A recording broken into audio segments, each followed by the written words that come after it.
আর আরেকটা প্রশ্ন করেছে যে রাসূলুল্লাহ সাল্লাল্লাহু আলাইহি সাল্লাম হাজের নাজের কিনা এবং রাসূলুল্লাহ সাল্লাল্লাহু আলাইহি সাল্লাম গায়েব জানেন কিনা। দেখুন,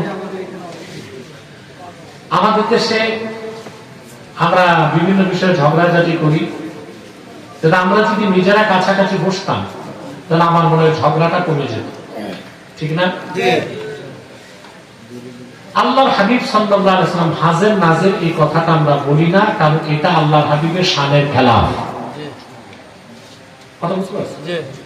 আমরা বলি যে আল্লাহর হাবিব মুহাম্মদ সাল্লাল্লাহু আলাইহি ওয়াসাল্লাম হায়াতুন নবী জান্নাতুল ফেরদাউস রওজা মুবারকে বিশ্রাম নিয়েছেন কি? জান্নাতুল ফেরদাউস রওজা মুবারক থেকে আরশ আজিম পর্যন্ত দেখার ক্ষমতা রাখেন। অতএব উম্মত যত দূরে দাঁড়ায় কিয়াম করুক, রাসূলুল্লাহ সাল্লাল্লাহু আলাইহি ওয়াসাল্লামকে তা দেখানো হয় এবং সালামটা সরাসরি রাসূলুল্লাহ সাল্লাল্লাহু আলাইহি ওয়াসাল্লাম শুনতে পান মুআজ্জিজাতান। কথা বুঝতে পারছেন? দুই, রাসূলুল্লাহ সাল্লাল্লাহু আলাইহি ওয়াসাল্লাম গায়েব জানতেন কিনা, এটা একটা প্রশ্ন। এখন এখানে আমি জবাব দেব, গায়েব অর্থ কি তা কি আমরা জানি? বলেন তো গায়েব অর্থ জোরে জোরে। এই 98 জন ভুল ব্যাখ্যা দিলেন অদৃশ্য। অদৃশ্য যদি গায়েব হয় তো বাতাস কি? বাতাস কি? অদৃশ্য যদি গায়েব হয় তো বাতাস কি কি বলবেন? বাতাস গায়ে লাগতেছে না? গায়েব হইলে কি লাগতো? অদৃশ্য তো। তাহলে অদৃশ্যকে গায়েব বলা হয় না। কুল্লু মা গাবা আন হাওয়াসিল খামসা, প্রত্যেক সেই জিনিস যা পঞ্চ ইন্দ্রিয় থেকে দূরে সেটাকে বলা হয় গায়েব। হতে পারে তা দূরে, হতে পারে তা কাছে। কথা বুঝতে পারছেন? এখন আপনার কাছে আমার প্রশ্ন, জান্নাত আছে না নাই? আমি আপনি দেখছি, তা আমার আপনার নিকট জান্নাত কি? আর আল্লাহ রাসূল সাল্লাল্লাহু আলাইহি ওয়াসাল্লাম 1000 বছর আগে জান্নাত দেখছেন? তোমার আমার কাছে যা গায়েব ছিল রাসূলুল্লাহর কাছে তা গায়েব ছিল না। খুব সহজ বিষয়। কথা বলে আমরা যে কবরের পাশ দিয়ে হেঁটে যাই, তা আপনার ভাইয়ের কবরে আযাব হয় কিনা আপনি দেখেন? বুখারীর হাদিস, মুসলিম এসেছে, রাসূলুল্লাহ সাল্লাল্লাহু আলাইহি ওয়াসাল্লাম সাহাবায়ে কেরামকে নিয়ে মদিনা মুনাওয়ারাতে হেঁটে যাচ্ছেন, দুইটি কবরের কাছে যেয়ে দাঁড়িয়ে গেলেন। আল্লাহর হাবিব সাল্লাল্লাহু আলাইহি ওয়াসাল্লাম বললেন, দুটো কবরে আযাব হচ্ছে। ওমা ইউআযাবানি ফি কাবীর, আর বড় কোনো কবিরা গুনার কারণে আযাব দেওয়া হচ্ছে না।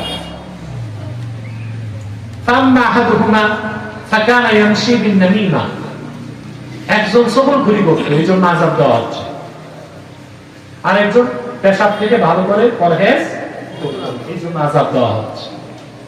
রাসূলুল্লাহ সাল্লাল্লাহু আলাইহি ওয়াসাল্লাম সাহাবায়ে কেরামকে বললেন, খেজুরের ঠাল আনা হলো, 2 টুকরা করে রাসূলুল্লাহ সাল্লাল্লাহু আলাইহি ওয়াসাল্লাম 2টা কবরে গেঁথে দিলেন, আযাব বন্ধ হয়ে গেল।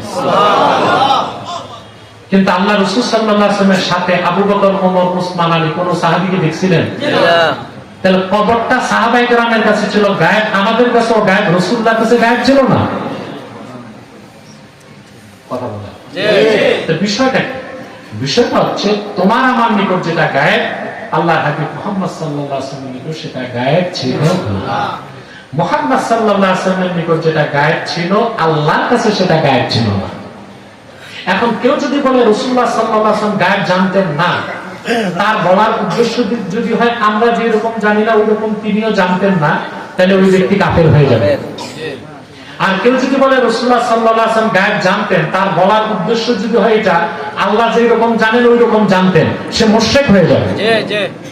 তার মানে উম্মতের ইলমের সাথে রাসূলুল্লাহ সাল্লাল্লাহু আলাইহি ওয়াসাল্লামের ইলমের তুলনা করলে কুফর হবে, রাসূলুল্লাহ সাল্লাল্লাহু আলাইহি ওয়াসাল্লামের ইলমের সাথে আল্লাহর ইলমের তুলনা করলে শিরক হবে। সবচেয়ে সুন্দর ব্যাখ্যা দিয়েছেন হযরত মোল্লা আলী কারি মিশকাতে শরামের কাতে হাদিসে জিবরিলের ব্যাখ্যায়। তিনি বলেন গায়েব হচ্ছে 2 প্রকার, একটা গায়েবের জাতি, বিনা মাধ্যমে গায়েব জানা, এটা আল্লাহর জন্য খাস, যেটা আল্লাহ কোরআনে বলেছেন, কুল লা ইয়ালামু মান ফিস সামাওয়াতি ওয়াল আরদিল গায়বা ইল্লাল্লাহ। আরেকটা গায়েব হচ্ছে গায়েবে ইজাফি, কোন মাধ্যমে গায়েব জানা, ওই রকম গায়েব আল্লাহর হাবিব মুহাম্মদ সাল্লাল্লাহু আলাইহি ওয়াসাল্লাম জানতেন। যেটা আল্লাহ কোরআনে বলেছেন ওমা হুয়া আলাল গায়বি বিদানিন আই বিবাখিল। সাফ?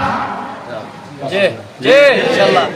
এই বিষয়গুলো নিয়ে মাহফিলে ওয়াজ করাই তো ঠিক না, এগুলো হচ্ছে ছাত্ররা মাদ্রাসায় শিখবে, কিন্তু ফরিকাইন দুইটা পক্ষই এই সূক্ষ্ম মাসালাগুলোকে মাঠে আলোচনা করার দ্বারা উম্মতের মধ্যে একটা বিভেদ সৃষ্টি করে দিয়েছে। এই সূক্ষ্ম বিষয়ের আলোচনাগুলো হবে মাদ্রাসা। কোথায়? মাদ্রাসা।